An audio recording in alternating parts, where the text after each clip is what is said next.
안녕하세요. 정유석입니다. 오늘 6개월 만에 저는 지구촌교회 소식을 들려드리기 위해서 방송을 진행합니다.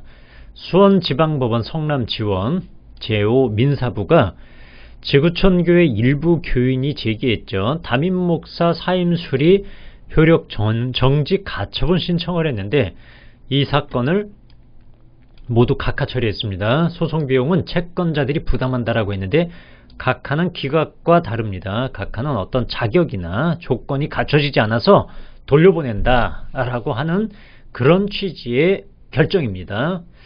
왜 지구촌교회 일부 교인들은 이 사임수리, 담임 목사 사임수리 가처분을 신청했을까요?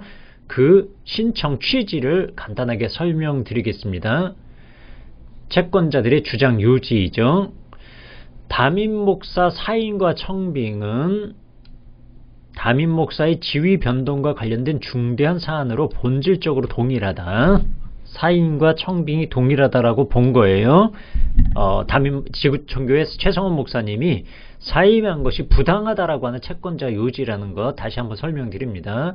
그래서 청빙에 대한 규정은 사임에도 준용된다. 그러나 채무자 즉 지구촌교회는 이 사건 목회 지원회 및 사무총회를 개최하면서 사무 규정에 정한 절차를 준수하지 않았다. 그러니까 청빙할 때와 똑같이 사무총회 결의를 거쳐서 사임을 처리를 해야 되는데 그렇게 하지 않았다라는 게 첫 번째 이유입니다. 그리고 두 번째는 뭐냐면 최성원 담임 목사가 사임을 한 것은 부목사들의 강요 또는 착오로 인하여서 이 사건 사임서를 작성했고 방어권도 보장되지 않았으므로 최성은의 사임 의사표시가 무효다라는 게 두 번째 주장입니다. 그리고 세 번째가 사무총회에서 담임 목사의 사임숨을 수리하기로 의결한 것은 무효이고 채권자들은 채무자의 교인이자 재직회의 구성원으로서 최성원으로부터 예배인도 설교 및 교육을 받을 권리, 안정적인 신앙생활을 할 권리 등이 침해되었으므로 채무자를 상대로 신청 취지와 같은 가처분을 구한다라는 것이 이제 채권자들의 주장 요지입니다. 다시 설명드리면 사임할 때도 청빙과 동일한 기준을 적용해야 된다라는 게 첫 번째 이유. 두 번째 이유는 방어권이나 이런 것이 보장되지 않았고 부목사들의 강요 때문에 되었으므로 최성원 목사의 사임 의사표시 무효다. 세 번째는 사무총회에서 담임 목사의 사임을 수리하기로 의결한 것도 무효다. 그리고 우리 채권자들은 최성원 목사의 예배인도 설교 및 교육을 받을 권리 이런 걸 구한다. 그러니까 최성원 목사님이 7월 초순에 사임서를 낸 것은 무효 처리되어야 된다라는 게 가처분 신청 이유입니다. 이것에 대해서 법원이 뭐라고 설명했는지 이 민법 조항이나 이런 것들도 이제 가처분 결과에 나왔는데 이것은 길고 어려우니까 패스하고요. 구체적인 판단 바로 진행하겠습니다. 이 내용에 대해서 법원이 어떻게 판단했느냐면요. 이것은 담임 목사직에서 사임하는 행위는 상대방이 있는 단독행위다라는 게 첫 번째 각하 이유입니다. 상대방이 있는 단독행위. 그리고 두 번째는요. 목회지원의 운용쇠칙 그리고 재직회 운용쇠칙에 청빙에 대한 규정은 있으나 사임에 대한 규정은 없다. 채권자들은 이 청빙은 규정이 있고 사임은 없으니까 사임도 청빙과 동일한 기준을 적용해야 된다라고 주장하는데 근데 이거는 쌍방의 의사 합치가 필요한 위임 계약의 체결인 청빙과 달리 사임은 단독 행위다. 그래서 법적 성격이 다르다라는 게 이 첫 번째 각하 이유입니다. 그런데 채권자들은 이것을 동일한 기준으로 놓고 가처분을 신청했기 때문에 이것도 각하 이유가 된 겁니다. 그리고 두 번째, 이거는 상대방이 있는 단독 행위와 쌍방의 의사 합치가 필요한 위임계약, 이거 두 가지를 좀 비교해서 설명을 해드려야 될 것 같습니다. 상대방이 있는 단독행위는 뭐냐면요, 이렇게 좀 제가 도표로 만들어 봤어요. 상대방이 있는 단독행위, 이것은 상대방이가 의사를 표시하면 그것으로 법적 효력이 발생하는 게 상대방이 있는 단독행위. 그리고 쌍방의 합치가 필요한 위임계약은 뭐냐면 상대방이 반드시, 그러니까 상호간에 쌍방이 서로 동의해야지 성립되는 것이 쌍방의 합치가 필요한 위임계약이다라는 거예요. 그러면 사임은 과연 어디에 해당하느냐라는 거예요. 사임은 상대방이 있는 단독행위다라는 게 법원의 판단입니다. 그러니까 내가 사임을 하고 싶어. 그래서 사표를 쓰고 사임서를 내면 바로 효력이 발생해야 된다는 게 법적 판단이에요. 그러면은 상대방이 동의해야 된다는 건 뭐냐면 청빙은 그에 해당한다는 거예요. 왜냐하면 교회가 어떤 목사님을 청빙을 했어요. 근데 이게 만약에 단독행위면 그렇죠?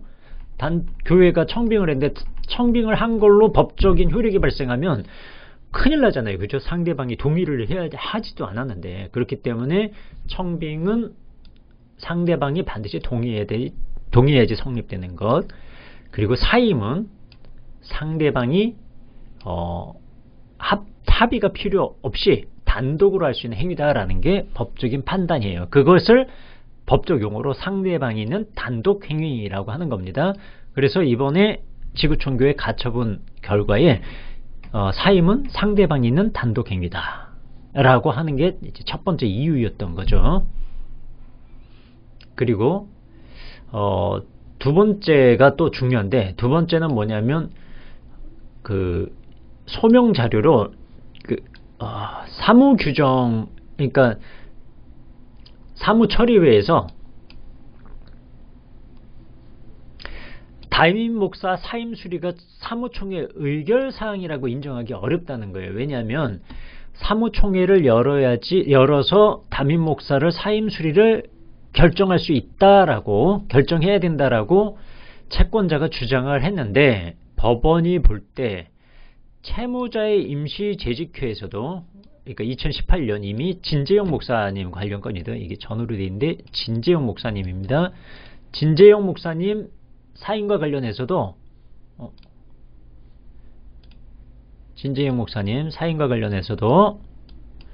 이때 사임서를 제출하고 사무총회가 이것을 인준하거나 의결하는 그런 절차를 밟지 않았다라는 거예요. 진재용이 사임하면서 사무총회 의결을 거쳤다는 사정도 없다. 또한 채무자의 소속 교단인 기독교 한국침례회도 최성원 담임 목사의 사임 및 손정훈의 담임 목사 직무대행 취임을 인정하고 있는 것으로 보인다면서 이거 사무총회의 의결사항이다라는 것을 전제로 한 가처분 소송은 각하 지금 거론 대상이 아니다라는 거예요. 그리고 사무총회에서 사임 수리에 관하여 의결 절차를 거치고 사무총회 의결서가 작성되는 등 결의가 외형적으로 존재한다고 볼 만한 사정이 없는데, 사무총회를 통해서 사임 수리를 의결한 것처럼 전제하고 최성원 목사의 사임이 부당하다, 이것에 대해서 무효화해야 된다라고 채권자가 주장하는 것은 이유 없다 라는 것이 각하한 그런 중대한 법원의 각하 이유입니다. 그러니까 사무총회에서는 이미 사임서를 받고 사임 사실을 알리고 사임 배경을 설명한 것으로 보인다. 따라서 이 사건 사무총회에서 담임 목사 최성원의 사임 수리에 관한 결의에 외관적인 징표가 있다고 보기 어렵다. 그래서 채권자들의 신청은 부적법하여 이를 모두 각하하기로 하여 주문과 같이 결정한다라는 것이 법원의 결정사항입니다. 그래서 지금 제가 정리한 내용 마지막으로 이제 결론을 내려드리면,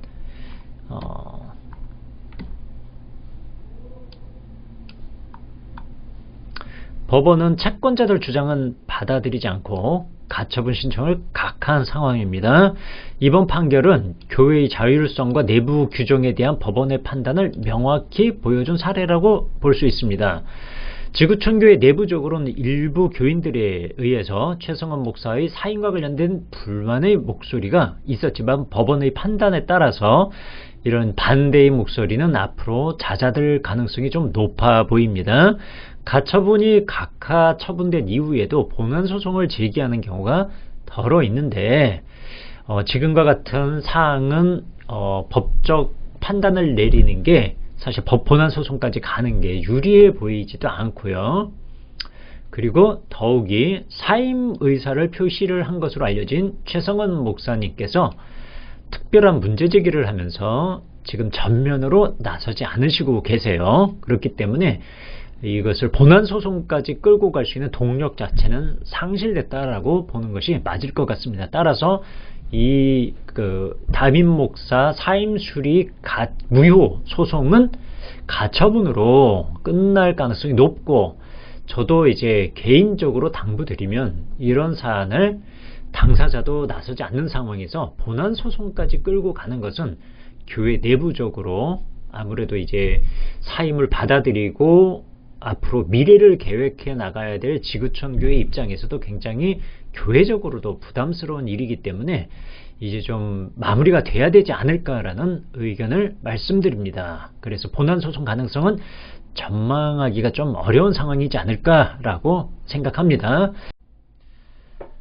한편 이번 가처분 소송 결과에 대해서 제가 지구촌 교회 관계자분과 대화한 내용을 여러분들께 소개해 드리고자 합니다.